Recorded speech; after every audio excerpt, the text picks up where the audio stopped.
হ্যাঁ ভাই, ভিডিও ভালো কিন্তু তুমি কিভাবে করো? হ্যাঁ, আমার কমেন্টে রিপ্লাই দিচ্ছ না কেন? ভাই, অবশ্যই দিচ্ছে ভাই। চিন্তা করো না। ভিডিও ভালো কিন্তু তুমি কিভাবে করো? ভাই আমি এটা হচ্ছে মানে চাইনিজ একটা অ্যাপস আছে। সেই অ্যাপস থেকে আমি ভিডিও ডাউনলোড দিয়ে আমি ক্যাপকাট দিয়ে এডিট করে তারপরে আপলোড করি। এটা তোমরাও পারবে, সমস্যা নেই। যে কেউ পারবে।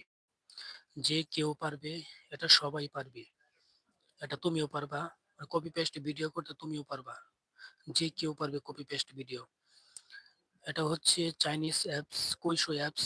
সেখান থেকে ভিডিও আমি ডাউনলোড দিয়ে থার্ড পার্টি একটি ওয়েবসাইট আছে, সেই ওয়েবসাইটে মানে লিংক পেস্ট করি। তারপরে ওখান থেকে আমি ভিডিওটি ডাউনলোড করে তারপরে আমি ক্যাপকাটে নিই। আর ক্যাপকাট দিয়ে এডিট মডিট করে তারপরে আপলোড করি। ১০০ ১০০র মতো